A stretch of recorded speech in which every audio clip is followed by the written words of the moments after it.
기도하겠습니다. 사랑해 주님 참 감사합니다. 하나님, 우리가 무엇이간데 영원한 생명을 허락하시고 하나님을 아바 아버지라 부르게 하시며 우리 가운데 말씀을 주시고 성령으로 조명하여 깨달아 알게 하시고 또 순종함으로 하나님을 깊이 경험하는 하나님 큰 은혜 더해 주시니 감사합니다. 이 아침에도 저희의 생명의 말씀 허락하여 주시옵소서. 우리가 나아갈 하나님 갈 길을 밝히 보여주시옵소서. 주님, 저희가 따르겠나이다. 저희 힘주실 때 주님 찬양하고 기쁨으로 고백하고 감사하는 이 시간 될 수 있도록 주여 도와주시옵소서. 감사드리며 예수 그리스도 이름으로 기도드렸습니다. 아멘. 오늘 우리에게 주신 하나님의 말씀은 마가복음 1장 29절부터 39절까지의 말씀입니다. 마가복음 1장 29절부터 39절까지의 말씀 봉독해 드리도록 하겠습니다. 회당에서 나와 곧 야고보와 요한과 함께 시몬과 안드레 집에 들어가시니 시몬의 장모가 열병으로 누워있는지라 사람들이 곧 그 여자에 대하여 예수께 여짜온대 나아가서 그 손을 잡아 일으키시니 열병이 떠나고 여자가 그들에게 수종드니라. 저물어 해질 때에 모든 병자와 귀신 들린 자를 예수께 데려오니 온 동네가 그 문 앞에 모였더라. 예수께서 각종 병이 든 많은 사람을 고치시며 많은 귀신을 내쫓으시되 귀신이 자기를 알므로 그 말하는 것을 허락하지 아니하시니라. 새벽 아직도 밝기 전에 예수께서 일어나 나가 한적한 곳으로 가사 거기서 기도하시더니 시몬과 및 그와 함께 있는 자들이 예수의 뒤를 따라가 만나서 이르되 모든 사람이 주를 찾나이다. 이르시되 우리가 다른 가까운 마을들로 가자. 거기서도 전도하리니 내가 이를 위하여 왔노라 하시고 이에 온 갈릴리에 다니시며 그들의 여러 회당에서 전도하시고 또 귀신들을 내쫓으시더라. 아멘. 이 Circles of Concern, 그러니까 우리의 관심에 이 서클이 있습니다. 예를 들어서 우리가 최고의 관심이 있는 사람들은 가족들이겠죠. 남편이나 아내나 그리고 자녀들일 것입니다. 그 다음에 그 두 번째 서클에 들어오는 사람들이 있을 것입니다. 우리의 가족들은 아니나 또 우리의 친족들이나 아니면 친구들이나 직장의 동료들이나 또 알고 지내는 동네 사람들이나 이런 어떤 관계들의 그 서클이 두 번째 서클이 있을 수 있습니다. 이 세 번째 서클은 우리와 크게 관계가 없는 사람들이 것 같습니다. 그러나 오늘 본문에 보면 예수님의 이 Circles of Concern을 보시면 좀 시간적으로 장래 또 만날 사람들이라 그럴까요? 그렇게도 표현할 수 있을지 모르겠습니다. 우리의 삶이 그렇듯 예수님께서 당시에 사역하실 때도 이게 관심의 영역이 세 가지로 나눠주셨다고 볼 수 있고요. 예수님이 그 사람들을 다 같이 사랑하시고 또 섬기셨던 모습이 오늘 본문에 보면 잘 나옵니다. 아마 우리 교회의 사역도 마찬가지일 겁니다. 또 이렇게 세 가지 서클 가운데서 우리가 무엇을 어떻게 해야 될지를 또 깊이 좀 잘 연구하고 또 주님께서 가르쳐주신 방법대로 잘 섬겨야 될 줄로 믿습니다. 첫 번째로 가장 가까이 있는 사람들은 돌볼 뿐만 아니라 의도성이 좀 있습니다. 오늘 첫 번째 본문 가운데 29절부터 31절까지 말씀을 보시면 예수님께서 이제 회당에서 나오셔서 첫 제자들을 부르셨죠. 야고보와 요한과 함께 시몬과 안드레 집에 들어가셨습니다. 우리가 좀 물어볼 수 있을 것 같습니다. 왜 야고보와 요한의 집에는 안 들어가셨을까? 시몬과 안드레 집에 왜 들어가셨을까? 시몬 베드로를 더 사랑하셔서 수제자여서 그러셨나? 아마 그런 건 아닐 겁니다.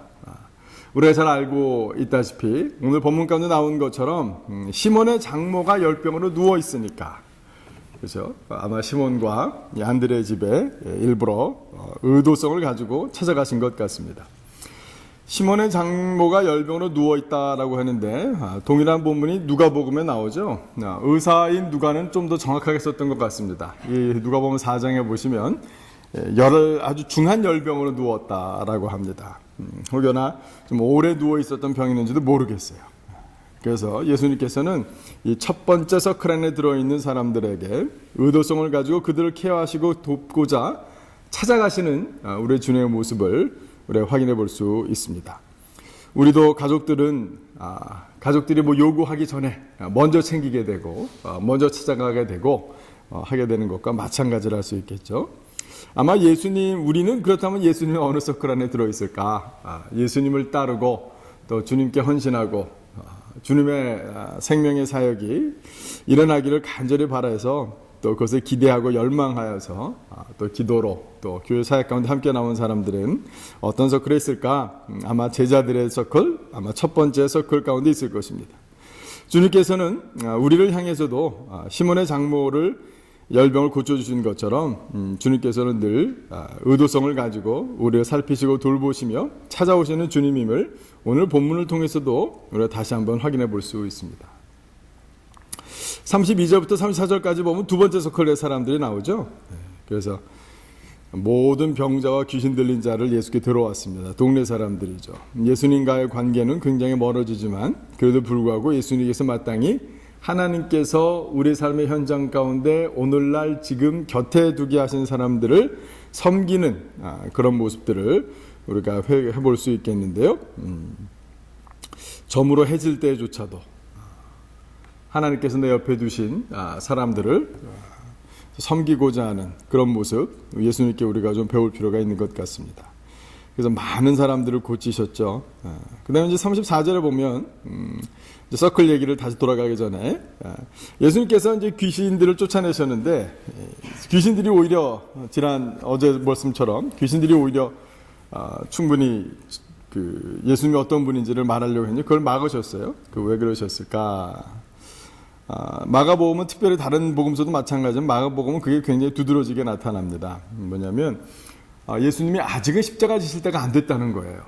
지금부터 이렇게 막 귀신 들린 사람들이 얘기하고 소리 소문이 불가피하게 막을 수는 없으나 그래도 불구하고 예수님께서 아직은 유대인들과 자기를 십자가 못 박을 사람들, 바리새인들이나 사두개인들이나 로마 정부와 이 회당과 이제 공의회와 이렇게 갈등이 아직까지는 많이 드러나서는 안 된다. 아직도 내가 이 땅 가운데서 십자가 달리기 전에 예수 그리스도의 복음, 하늘나라의 복음을 편만히 증거해야 된다. 라는 그것 때문에 의도적으로 침묵시키는 그런 본문들이 사실은 계속해서 마가복음에 많이 나옵니다. 이 마지막 35절부터 39절 보니까요. 제자들이 예수님께 찾아와서 예수님, 사람들이 많이 주님을 찾습니다. 그랬더니 오히려 뜬금없이 예수님께서 하신 말씀은 이제 다른 데로 가자. 여기가 여전히 할 일이 많은데 우리가 다른 가까운 마을들로 가자.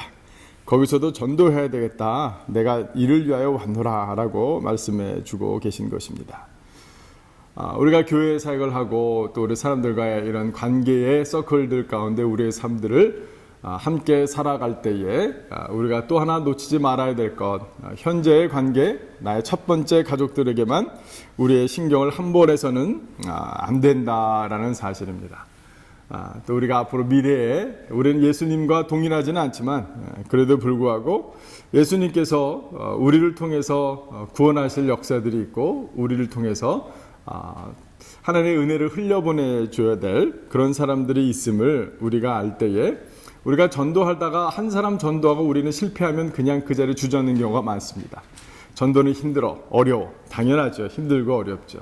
그러나 우리가 오늘 그런 실패 현장 가운데서도 배워야 될 것이 뭐라냐면 주님께서는 이 예수 그리스도의 복음, 하늘나라의 복음이 편만히 증거되어지기를 원하셨고 나 또한 비록 내가 한 사람에게 복음을 전했고 이 사람이 예수 아직 믿지 아니하고 거부한다 할지라도 나는 또 다른 사람에게 나는 이 복음을 전하리라.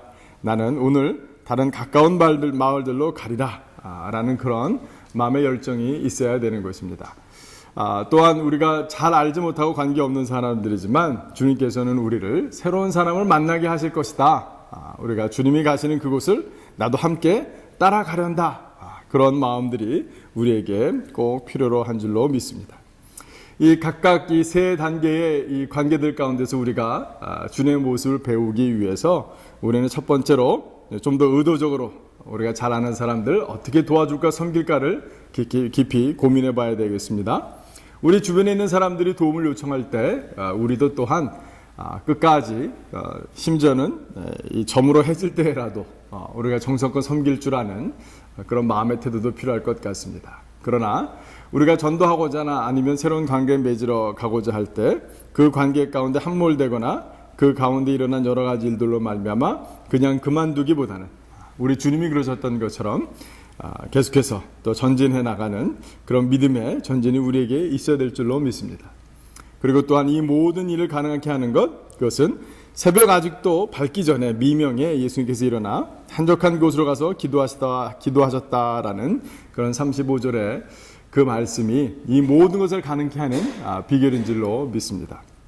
우리가 한적한 곳에서 주님과 개인적인 골방에서 또 주님의 마음을 알기 원하고 우리의 힘들고 어려웠고 지친 모든 것들을 내려놓을 그때에 주님께서 우리를 새롭게 하시는 그 역사를 경험할 때 비로소 우리의 다양한 그런 관계들을 통해서도 하나님의 은혜가 우리를 통해서 흘러넘치는 그런 역사가 있을 것입니다.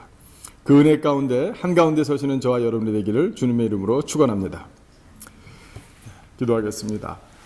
사랑의 주님, 저희들의 관계들을 돌아볼 때에 참 다양한 사람들이 있고 우리의 그 관심의 정도에 따라서 또 우리가 대하는 사람들의 태도나 또 모든 것이 다 다를 것이 당연합니다. 주님, 그러나 주님께서도 그러한 인생을 사셨다라는 것 우리가 다시 한번 오늘 살펴보며 이제는 교회를 섬기면서 우리가 가족을 넘어서 또 지체들을 넘어서서 또 우리의 다른 친구들을 넘어서서 또 다른 사람들을 향한 그런 관심의 열정이 더욱더 돋아나게 되기 원합니다. 개인의 골방에서 기도할 때에 하늘의 뜻을 알게 하시고 하나님의 마음을 알게 하시고 하나님 목자를 잃어버려 버려둔 양들이 안타까운 그런 긍휼히 여기는 마음 저희들 가운데 허락해 주셔서 하나님 저희들이 하나님께서 맡기신 영혼들 다 섬기는 저희들 될 수 있도록 도와주시고 하나님의 은혜가 저희들의 삶을 통해 온전히 주변에 흘러넘치는 그런 풍요의 역사가 풍성한 열매의 역사가 맺혀질 수 있도록 인도하시고 도와주십시오. 주님, 우리가 짧은 시간이라도 우리의 마음을 내려놓고 기도하고 주님의 이름을 부를 때에 하나님 주님이 저에게 평안함을 주시고 안식을 주시며 새 힘 주시며 갈 길을 밝히 보여주시고 지혜를 더해 주시는 하나님의 섬세한 손길들을 성령의 귀한 인도하심을 경험하는 저희들 다 될 수 있도록 축복하여 주시옵소서. 감사드리며 예수 그리스도 이름으로 기도드렸습니다. 아멘. 오늘 또 저희들이 같이 함께 기도해야 될 기도 제목 또한 읽어드리도록 하겠습니다. 오늘은 미얀마 로힝야 거주 지역의 피해 악순환 사망자 속출하고 있다고 합니다. 2016년 10월 9일 로힝야족을 비롯한 무슬림 거주 지역인 죄송합니다. 미얀마 서부 라카인주에서 무장기한의 경찰 초소 습격으로 촉발된 정부군과 무장 세력 간의 유혈 충돌이 계속되면서 사망자가 속출하고 있습니다. 이 사건의 배후에 이슬람 극단주의 테러 조직이 있다며 정부군은 100명에 육박하는 무장 세력을 사살하고 수십 명의 장당을 체포해 조사했지만 일부에서는 로힝야족에 대한 학살로 사건을 은폐하거나 조직하고 있다면서 미얀마 정부와 국제사회의 개입을 촉구해 왔습니다. 이들의 안타까운 유혈 충돌의 악순환이 중단되어 예수 그리스도의 참사랑으로 하나가 될 수 있도록 기도합시다. 안타까운 일입니다. 사실은 베트남이나 캄보디아나 태국이나 미얀마나 이쪽 동남아시아 지역에 또 굉장히 높은 산맥 지역 가운데 굉장히 다양한 민족들이 살면서 특별히 정부와 또 소수민족들 가운데 갈등들이 많이 있는데 또 미얀마 가운데도 이 무슬림족으로 인해서 또 어려움이 있다고 하는데 특별히 이쪽을 위해서도 개인적으로 기도해 주시면 감사하겠습니다.